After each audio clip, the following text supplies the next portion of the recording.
Welcome back. I'm here today with Steve Silver of Stephen Silver Jewelry. Welcome to today's show.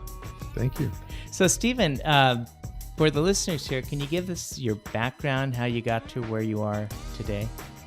Well, I started in college, obviously getting an education, and that was all driven into geology. So the background is in minerals and stones, and my love of that part of my education. And between my junior and senior year, I decided to, in an attempt to avoid taking a family vacation, I decided to go to the GIA and do their diamond grading course, which was really fascinating to me as a educating geologist to find out about a way to grade diamonds for the jewelry industry. I was so enthusiastic about the course and the way they taught it and the grading that went into that system of grading diamonds that I decided to stay on and got a colored stone degree and then a graduate gemology degree. So that's how it all started, as a form of education. Now, in spite of the education, there has to be a lot more to really knowing this industry. Well, that's a whole other difference, a whole other thing. Understanding the complexities of a product, in this case, gems and jewelry, and then taking that knowledge and driving it into a business is a whole other issue altogether. So that speaks to more of the entrepreneurial side of developing anything, I think. So how did you get started with the degrees coming in your education? And what drove you to say, I'm gonna open up a fine jewelry store? And did it start that way, or did it evolve? No. I mean, after I finished school, I didn't really know what I was going to do with it. And, on the geology side, there's a very limited path of life after education. It's either, U.S. Geological Survey, or gas and oil exploration. There's other avenues, academia, if you want to teach, which I had no interest in at all. But the gems and the jewelry I had an interest in. So my grandfather's brother knew a big jewelry company owner in downtown Los Angeles. They were a manufacturing jewelry business. And I interviewed with them, believe it or not, as a melange sorter. So for my first 2 years in this industry, I sat at a desk and I sorted about 100 carats a day, which is the equivalent of 1,000 diamonds a day, into 7 different categories of quality that were fed into a huge factory that was manufacturing jewelry for retailers, domestic retailers, anything from JCPenney to Tiffany & Company. And that was in the mid-'70s. It's funny because I reflect back on those days at that bench, and I'm sitting here with all this education, and I'm sitting at this bench sorting these small little diamonds that they used to pave into jewelry. And I'm thinking, what am I doing? Am I sitting here, sorting diamonds? How am I ever going to apply this to all this great education that my family spent on me? And the funny thing about that is that as I reflect back on what I do today, the disciplines that I learned in that very rudimentary process, I still apply today on some of the more important gems that we cut today. So all those disciplines and analyzing the cutting styles and the cutting quality and where inclusions are located in stones, and I apply to our business today. So all those questions of indecision that I had at the beginning, I successfully apply today to a successful business enterprise. So what year did you put your shingle out here with your business? 1980.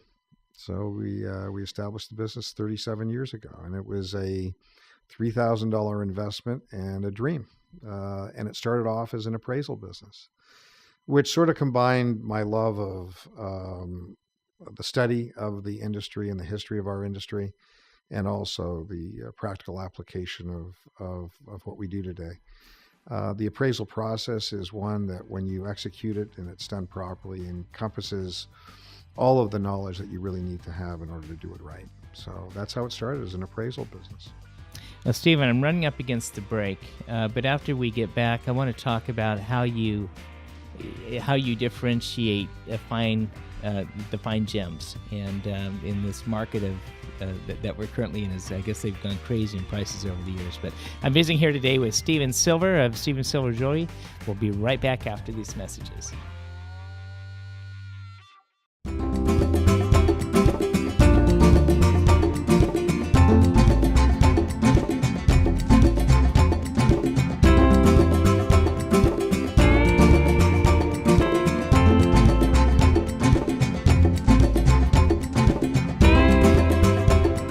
Since you can't take your wealth with you, spend time with your family.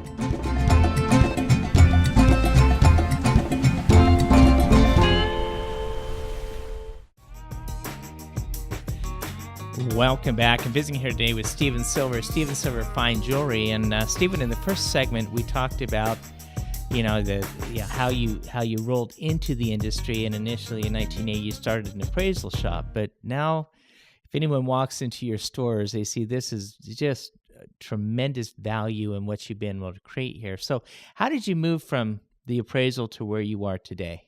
Well, I think a lot of it has to do with the way we established the appraisal business. I had been working for a retail jeweler in the Bay Area, and he actually was the one that got me into understanding the value of appraisal work. And he was an estate jeweler and enjoyed that. And that's really where I really fell in love with the industry. Was I was able to apply all this technical knowledge that I had developed over the years, and then I had something to study, which was the history of the industry. So that got me into the appraisal business. How we differentiated ourselves as an appraisal business is sort of the start of the entrepreneurial side of the history of my company. The big barrier to what I perceived as the big barrier to a successful appraisal business was that at that time it wasn't oriented to the customer, it was oriented to the business. So if you brought a piece of jewelry in to be appraised, in those days you would leave the piece of jewelry with the company, they would appraise it, and 2 weeks later you'd be called up to pick it up. And I thought, wow, what a poor use of time. It was a poor use of developing relationships with the customers, because the customer wasn't there and they didn't really understand what you were doing in the process of appraising what they owned. So I decided to apply whatever technology existed back then, which basically was a recorder, a foot pedal that you hit and you would record. And so I decided I would set up shop in a way that the customers would be in front of me. They would see me actually going through the process of appraising what they owned. We would enter into discussions about it, such as who owned it, how long was it in the family, all these things that were personal to them. And we developed a trust with one another between appraiser and customer. They actually saw me going through the process. At the same time as I'm appraising, it's recording on the other side, and my secretary at the time was taking dictation in essence, and she was typing the appraisal work. So by the time they left my company, they had appraisal in hand. So I was literally doing a just-in-time process, not manufacturing process, but a service process that really fed into what the customer wanted. My appraisal business boomed. I was busy from the day I opened the appraisal offices until today. I mean, it's just been quite amazing. But it was all driven by figuring out a solution to a problem that I knew existed, and that was the resistance for customers to leave their jewelry with a jewelry company to be appraised. And that's how it all started. Yeah, when people have their appraisals, what's the incentive behind getting appraisals? Well, appraisals can be asked for a multitude of different reasons. It can be an insurance issue. It can be a legal issue. It can be a probate issue. It can be so all kinds of those. It could just be understanding what somebody owns and how it fits into their daily lifestyle.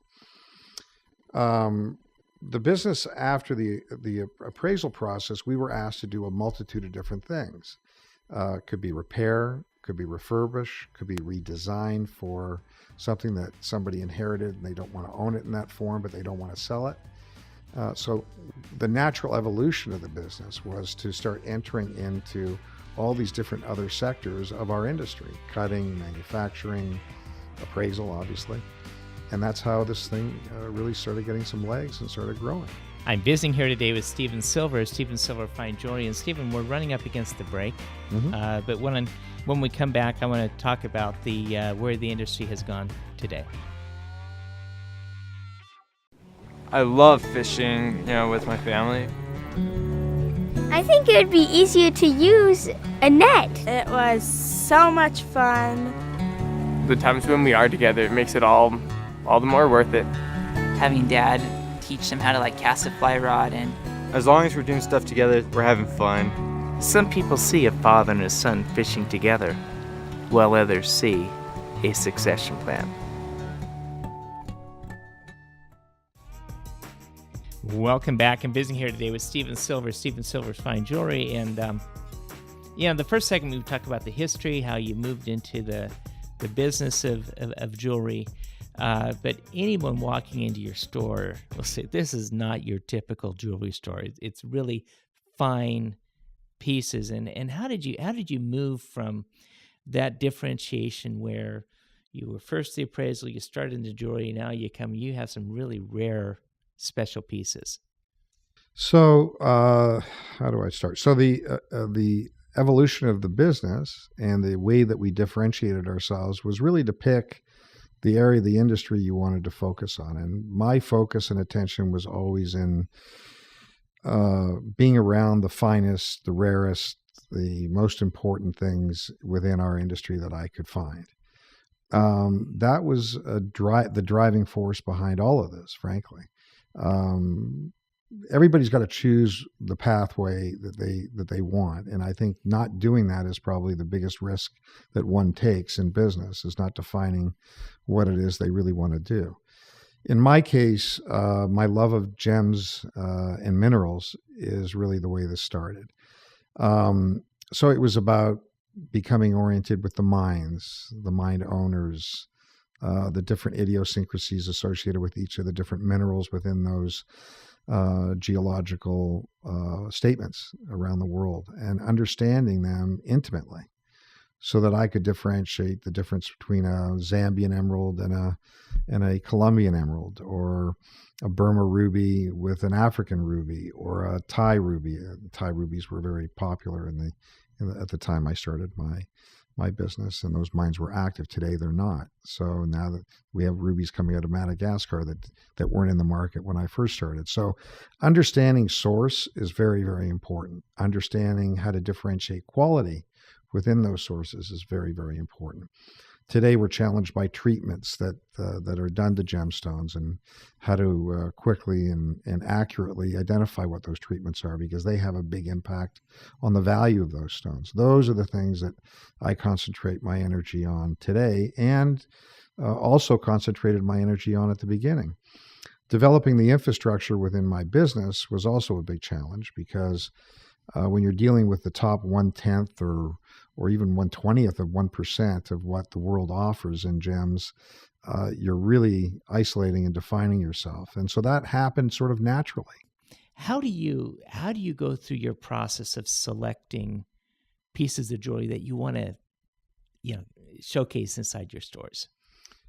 So first you have to understand that we're primarily a wholesale business, not a retail business. And so what the public sees in our retail enterprise or a public enterprise is a filtering of what we do. So when you walk into our Stephen Silver Fine Jewelry Salon in the Rosewood, you'll see, we'll probably have a couple hundred pieces of jewelry in that store at any given time. But that's a filtering of thousands upon thousands of pieces of jewelry that we've handled on our wholesale side and elected to keep to showcase as the statement we want to make to the public about who we are and what we are, which is extremely fine, high-end jewelry.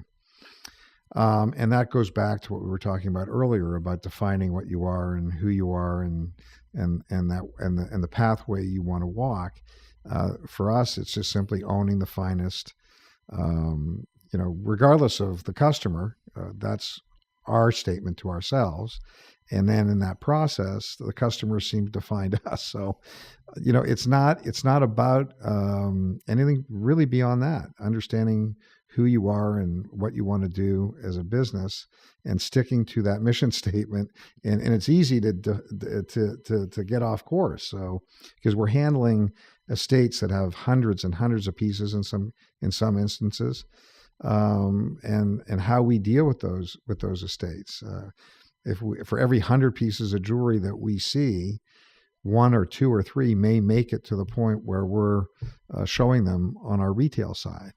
The other part of that business is about how we treat those pieces into our trade.